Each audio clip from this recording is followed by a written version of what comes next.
going to collect some steel girders. But when they puffed into the yard, they saw something that was very, very frightening. It was Diesel 10. Diesel 10 was big and strong, and he had a crunching, crushing claw. And he had two Diesels with him. It was Splatter and Dodge. They were with Diesel with his claw. And then they joined him to the scrapyard.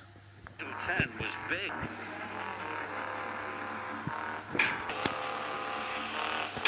Thomas and Percy watched. The giant claw crushed the iron and steel. Thomas and Percy shivered. They thought Diesel 10 looked very scary. Very scary. Let's come back when Diesel 10's not here, Thomas puffed nervously. And they raced away.